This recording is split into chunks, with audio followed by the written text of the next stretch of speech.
नमस्कार, आदाब, जय भीम, सत श्री अकाल। मैं हूँ माजिद सिद्दीकी और आप देख रहे हैं फोकस हिंदुस्तान न्यूज़ चैनल। आज की ख़ास खबरें सब्सक्राइब करें, लाइक करें, शेयर करें। फिर आऊँगा एक ताज़ा खबर को लेकर माजिद सिद्दीकी।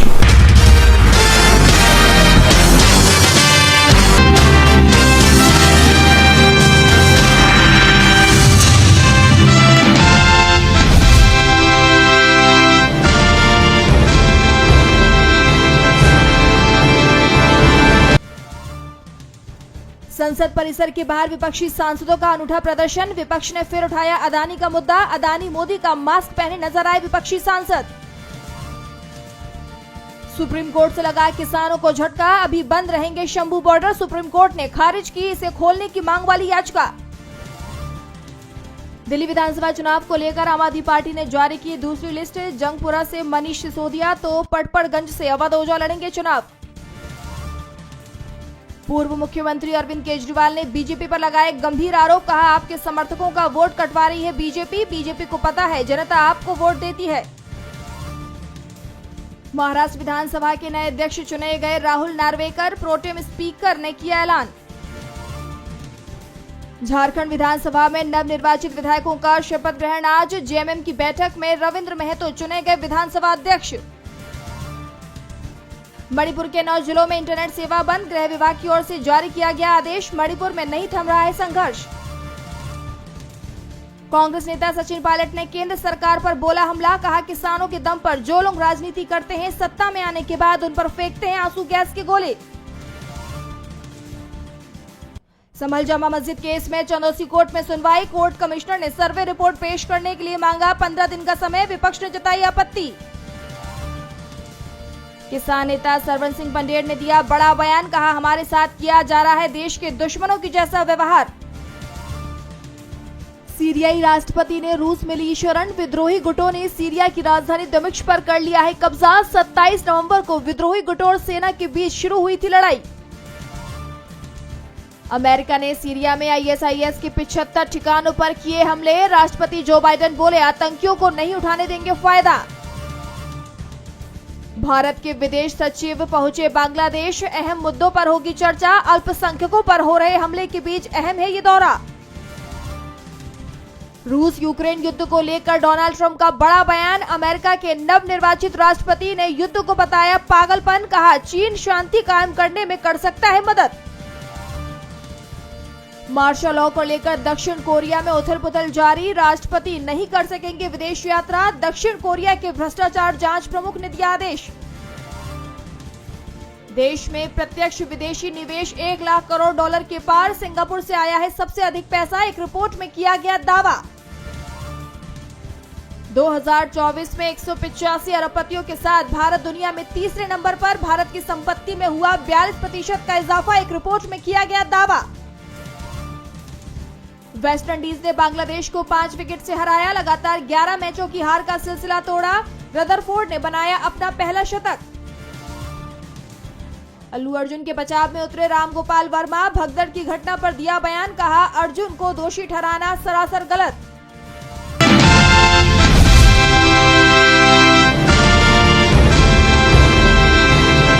महाराष्ट्र चुनाव के नतीजों पर अब NCP SP chief Sharad Pawar ने सवाल उठा दिए हैं। पवार सोलापुर जिले के मरकड़वाड़ी गांव में पहुंचे थे, जहां विधानसभा चुनावों के परिणाम के खिलाफ ईवीएम विरोध प्रदर्शन चल रहा है। पवार ने ग्रामीणों से मुलाकात करने के बाद कहा, यहां आने से पहले मैंने सुना था कि यहां के लोगों पर मामला दर्ज किया गया था, क्योंकि उन्होंने अलग रुख अपनाया था कि आप बैलेट से चुनाव कराना चाहते हैं, क्योंकि आपको नतीजों पर भरोसा नहीं था। ये आश्चर्यजनक है। शरद पवार ने ईवीएम और लोगों की शिकायतों को लेकर कहा कि आपने जो भी शिकायतें मुझे सौंपी हैं, हम उन्हें चुनाव आयोग और राज्य के सीएम को भेजेंगे और एक प्रस्ताव लाएंगे कि हम ईवीएम पर चुनाव नहीं चाहते हैं, ये बैलेट से होना चाहिए। अमेरिका, इंग्लैंड और कई यूरोपीय देश ईवीएम पर नहीं बल्कि मतपत्रों पर चुनाव करा रहे हैं। जब पूरी दुनिया में मतपत्रों पर चुनाव हो रहे हैं तो हम क्यों नहीं। पवार ने ग्रामीणों के आंदोलन को लेकर कहा कि ये इसे जारी रखना जरूरी है। अदालत में भी इसी तरह लड़ना जरूरी है। मैं लड़ने के लिए आपके साथ हूँ। निर्वाचन क्षेत्र की सभी तहसील से ईवीएम हटाएं और संकल्प लें कि अगला चुनाव मतपत्र पर हो। यही नहीं, पवार ने ग्रामीणों को आश्वासन दिया कि हम उनकी आवाज संसद में भी उठाएंगे। इस आंदोलन पर प्रधानमंत्री और केंद्रीय चुनाव आयोग से चर्चा करेंगे। दूसरी तरफ मालशराज सीट से एनसीपी विधायक उत्तम राव जानगर ने कहा कि जब काउंटिंग के दौरान मरकड़वाड़ी की ईवीएम की गिनती हुई तो मैंने उसी समय वीवीपैट काउंटिंग की मांग की, लेकिन प्रशासन ने कहा कि अभी काउंटिंग चल रही है, ये नहीं हो सकता। नतीजे के बाद ग्रामीणों ने सवाल किया कि ये कैसी वोटिंग है जिसमें वोट किसी को दो और जीत कोई और जाता है। जानगर ने कहा कि मारकड़वाड़ी के 1400 लोग शपथ पत्र देने को तैयार हैं कि उन्होंने एनसीपी एसपी को वोट दिया था। आपको बता दें कि मारकड़वाड़ी में 1904 वोट डाले गए थे, जिसमें से एनसीपी एसपी के उत्तम राव जानगर को 843 वोट मिले, तो वहीं बीजेपी के राम सातपुते को 1003 वोट मिले और इस नतीजे के बाद से ही मारकड़वाड़ी में आंदोलन चल रहा है।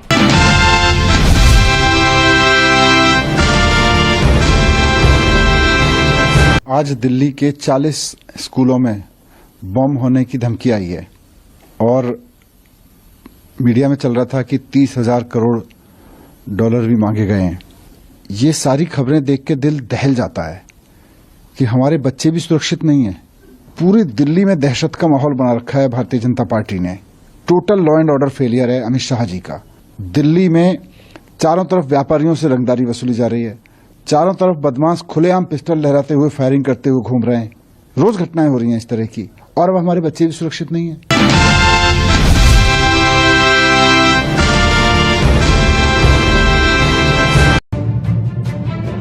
सुप्रीम कोर्ट के पूर्व जस्टिस नरीमन ने हाल ही में एक बयान दिया जिसमें उन्होंने कहा कि बाबरी मस्जिद के नीचे कोई राम मंदिर नहीं है और सुप्रीम कोर्ट का राम मंदिर का फैसला सेकुलरिज्म के खिलाफ था। पूर्व जस्टिस के इस बयान के बाद हर तरफ बवाल मच गया है, जिसके बाद इस सवाल ने सबके मन में हलचल पैदा कर दी कि आखिर बाबरी मस्जिद के नीचे क्या मिला था। बता दें कि ASI यानी कि आर्कियोलॉजिकल सर्वे ऑफ इंडिया ने 2003 में अयोध्या के तत्कालीन विवादित स्थल पर खुदाई का काम किया था। उसका उद्देश्य जमीन के नीचे किसी संभावित ऐतिहासिक संरचना या मानव निर्मित वस्तु की पहचान करना था। 12 मार्च 2003 को शुरू हुई ये खुदाई लगभग 5 महीने तक चली। 7 अगस्त 2003 को समाप्त इस कार्य में ASI की 14 सदस्यीय टीम को बढ़ाकर 50 से ज्यादा सदस्यों में बनाया गया था। खुदाई स्थल पर सुरक्षा बल, स्निफर डॉग्स और अदालती मामले में शामिल 25 पार्टियों के प्रतिनिधि मौजूद रहते थे। आर्कियोलॉजिस्ट BR मणि की अगुवाई में हुई इस खुदाई में स्थल की परत दर परत जांच की गई। जैसे जैसे टीमें जमीन के नीचे उतरी, विभिन्न कालखंडों की संरचनाएं सामने आई। खुदाई की ऊपरी परतें 18वीं 9वीं सदी के मुगल काल की थी। खुदाई में सूंग जो कि 1 से 2 शताब्दी की थी, कुषाण जो कि 1 से 3 शताब्दी की, गुप्त जो कि 4 से 6 शताब्दी और मौर्य जो कि 3 से 2 शताब्दी ईसा पूर्व काल की संरचनाएं मिली। खुदाई के दौरान काले चमकीले बर्तनों के अवशेष मिले जिनकी तिथि 17वीं शताब्दी ईसा पूर्व तक जाती है। BR मणि ने कहा कि इसके नीचे मुरायन काल यानी कि 3री से 2री शताब्दी ईसा पूर्व था। दिलचस्प बात यह है कि हमें उत्तरी काले पॉलिश वाले बर्तन के अवशेष मिले जो एक शानदार प्रकार के मिट्टी के बर्तन थे और जो 6वीं शताब्दी ईसा पूर्व के 2री शताब्दी ईसा पूर्व तक मौजूद थे। लेकिन यहाँ हमने पाया कि 13वीं और 14वीं शताब्दी ईसा पूर्व में अस्तित्व में था। सबसे निचला स्तर 1680 ईसा पूर्व था। मणि ने कहा कि इसका महत्व ये है कि इस स्थान के इतिहास को 1000 साल पीछे ले जाता है। BR मणि मानते हैं कि ये पहले के विद्वानों के विचार का खंडन करता है जो सोचते थे कि अयोध्या का स्थल 7वीं शताब्दी ईसा पूर्व का है। इसे 17वीं शताब्दी ईसा पूर्व तक वापस ले गया है जो कि उनके द्वारा पहले माने गए समय से कम 1000 साल पुराना है। तो वही सवाल उठा कि क्या अयोध्या जन्मभूमि हमेशा से ही धार्मिक स्थल थी। बता दें कि इस स्थल का इतिहास 17वीं शताब्दी ईसा पूर्व से शुरू होता है, लेकिन उस समय यह धार्मिक स्थल नहीं था। यहाँ नालियों, जल निकासी कुओं और चूल्हों के साक्ष्य मिले थे जो बताते हैं कि गुप्त काल तक ये एक आवासीय स्थल था। इस पर BR मणि ने मीडिया से बात करते हुए बताया, 4वीं शताब्दी ईस्वी में हमें बहुत बड़ी संरचनाएं मिलनी शुरू हो गई जो या तो एक बड़े महल या एक बड़ी धार्मिक संरचना का संकेत देती है। वहाँ महल होने का कोई सबूत नहीं है, लेकिन मूर्तियाँ, टेराकोटा, लैंप और वास्तुशिल्प तत्व पाए गए जो आमतौर पर हिंदू, बौद्ध और जैन धार्मिक संरचनाओं में उपयोग किए जाते हैं। इसलिए ये मान लेना सुरक्षित है कि गुप्त काल के बाद इस स्थल की प्रकृति एक आवासीय स्थल में बदलकर एक धार्मिक स्थल बन गई। मणि कहते हैं कि 9वीं शताब्दी से 13वीं शताब्दी तक हमें इस स्थल पर 3 अलग अलग मंदिरों के साक्ष्य मिले हैं। जिसके बाद इलाहाबाद हाई कोर्ट और सुप्रीम कोर्ट ने इस रिपोर्ट को अपने फैसलों में बहुत महत्वपूर्ण माना। सुप्रीम कोर्ट ने 2019 में कहा कि मस्जिद खाली जमीन पर नहीं बनाई गई थी और वहां पहले से ही एक मंदिर जैसी संरचना मौजूद थी, जिसके बाद अब पूर्व जस्टिस नरीमन ने दावा किया कि सुप्रीम कोर्ट को मस्जिद के नीचे मंदिर नहीं मिला था, फिर भी सेकुलरिज्म को मजाक बनाकर राम मंदिर का फैसला लिया गया।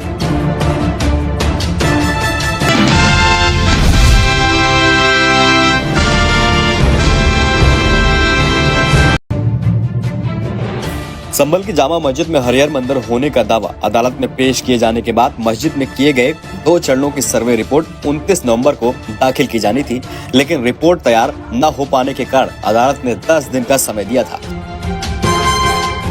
इसी बीच उत्तर प्रदेश के संभल की शाही जामा मस्जिद की आज कोर्ट में सर्वे रिपोर्ट पेश होने पर संशय बना हुआ है। दरअसल कोर्ट कमिश्नर रमेश सिंह राघव बीमार हो गए हैं। उनकी तबीयत ठीक न हो पाने के कारण सर्वे रिपोर्ट पेश नहीं हो पा रही। इस मामले को लेकर सुप्रीम कोर्ट ने भी निर्देश दिया था कि सर्वे की रिपोर्ट सीलबंद लिफाफे में कोर्ट में पेश की जाएगी।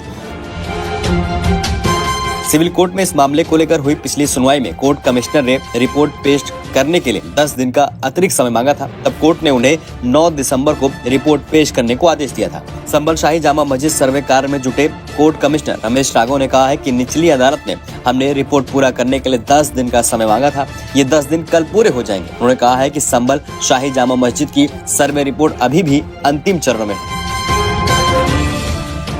29 तारीख में रिपोर्ट सबमिट करनी थी। ऑनरेबल कोर्ट साहब ने 10 दिन क्यों एनालिसिस नहीं होता, काफ़ी फोटोग्राफी हुई थी, उसमें कोई एनालिसिस नहीं कर पाई थी। उस रिपोर्ट का माननीय कोर्ट से लोअर कोर्ट साहब ने 10 डेज का टाइम लिया था। ये कल 10 डेज हमारे कल मंडे में पूरी हो जाएंगे। अभी उसकी रिपोर्ट हमारे फाइनल स्टेज पे है। कुछ एक पेपर रहेगा, उसका एनालिसिस करना भी थोड़ा बाकी है। कुछ स्वास्थ्य खराब होने की प्रॉब्लम आ रही है। अब ये अगर एनालिसिस स्वास्थ्य सही रहा या एनालिसिस हमारा पूरा हो गया कंप्लीट, तो संभावना है कल रिपोर्ट दाखिल कर सकते हैं। अदरवाइज हम दोबारा जो कोर्स है समय की पीरियड करेंगे। सर्वे लगभग कंप्लीट हो चुका है, उसमें रिपोर्ट सबमिट कर दी है। इसमें ऑनरेबल सुप्रीम कोर्ट की गाइडलाइंस है, उस पर कमेंट करना भी संभव नहीं है कुछ भी। संभल की जामा मस्जिद के 2 चरणों में सर्वे हुआ था। इसमें जामा मस्जिद की फोटोग्राफी और वीडियोग्राफी कराई गई थी। कोर्ट में इसकी रिपोर्ट पेश की जानी है। कोर्ट कमिश्नर के मुताबिक रिपोर्ट के साथ साथ सभी फोटो और वीडियो को भी कोर्ट में जमा किया जाएगा। सर्वे रिपोर्ट को लेकर संभल प्रशासन अलर्ट मोड पर है। आपको बता दें, संभल में सर्वे के दौरान 24 नवंबर को हिंसा हुई थी। हिंसा में 4 लोगों की मौत हुई थी। उपद्रवियों ने आगजनी और पथराव भी किया था, जिसमें कई पुलिसकर्मी घायल हो गए थे। अब तक इस मामले में पुलिस 20 से अधिक लोगों को गिरफ्तार कर चुकी है। हिंसा करने वाले 500 से अधिक लोगों की सीसीटीवी की मदद से पहचान की गई है। यूपी सरकार ने हिंसा में हुए नुकसान की भरपाई भी उपद्रवियों से करने की बात कही है। दंगा करने वालों के पोस्टर भी चौराहे पर लगाए जाएंगे।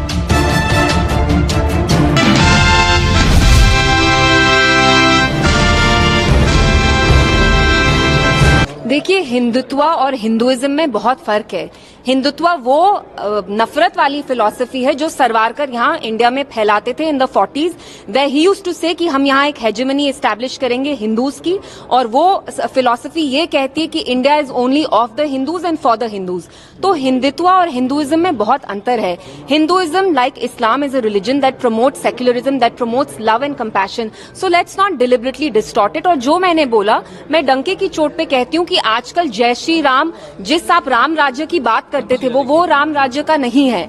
जय Shri Ram is a slogan that's been associated with lynchings. जब आपको किसी मुसलमान बच्चे की पिटाई करनी है, आप ये स्लोगन यूज करके उसकी पिटाई कर रहे हैं। सो इट्स वेरी शेमफुल कि हिंदुइज्म जो रिलीजन है, आप उसको डिस्टॉर्ट कर रहे हैं। और मैंने हिंदुत्व को क्रिटिसाइज किया, और मैं डंके की चोट पे कहती हूँ कि हिंदुत्व एक बीमारी है और इस बीमारी का इलाज हमें करना पड़ेगा। अब आप बाकियों को भी सवाल पूछने दीजिए। आई थिंक का यहाँ पर बिजली का और पानी का कनेक्शन जी, उसको आप किस तरह से? वेल, इट जस्ट सिंबलाइजेस कि बीजेपी में कितनी नफरत है। वो जहाँ के भी मुस्लिम्स हो, इंडियन मुस्लिम्स हो, रोहिंग्याज हो, उनको पनिश करना चाहते हैं, उनको परसिक्यूट करना चाहते हैं। इंडिया इज फॉर एवरीबडी, वो मुसलमान हो, हिंदू हो। अब आपको अपनी पॉलिटिक्स खेलनी है तो आप रोहिंग्याज को, लेकिन मैं आपको बताना चाहती हूँ, कल मैं जगती कॉलोनी गई जहाँ कश्मीरी पंडित्स रहते हैं, उनकी भी हालत रोहिंग्याज से कोई बेहतर नहीं है। वहां भी दीवारें टूटी हुई हैं, पानी का कनेक्शन नहीं है। आप देखिए वो कितनी खस्ता हालत में रह रहे हैं। तो वो कश्मीरी पंडित हो या रोहिंग्या हो, बीजेपी ने सबका हाल बेहाल कर दिया है।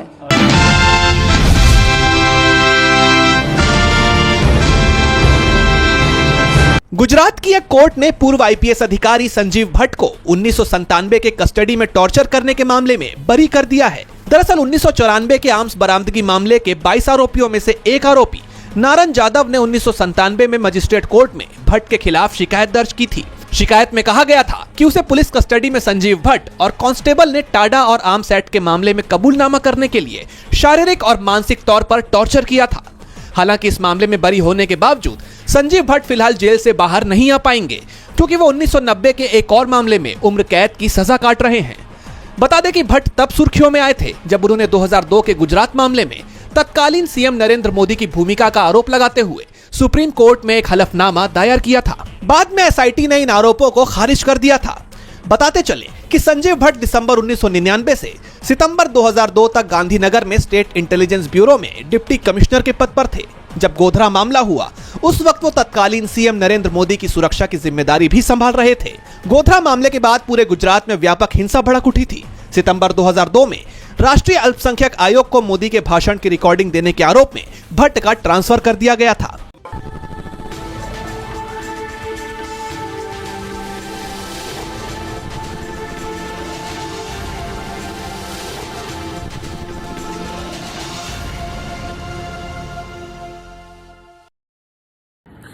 दोस्तों आज मैं आपको बताने वाला हूं कि अगर आपकी बॉडी में मैग्नीशियम की डेफिशिएंसी हो जाए तो आपको क्या क्या प्रॉब्लम हो सकती है। सबसे पहले इंसोमेनिया, नींद ना आना, स्लीपिंग डिसऑर्डर, इंसान सारी रात करवटें बदलता है, नींद नहीं आती, स्ट्रेस लेवल, एंजाइटी बढ़ जाती है इससे, क्योंकि कोर्टिसोल हार्मोन को रोकने में मदद करता है। और अगर आपकी बॉडी में मैग्नीशियम नहीं है तो कोर्टिसोल बढ़ जाता है, जिसकी वजह से स्ट्रेस और एंजाइटी हो जाती है।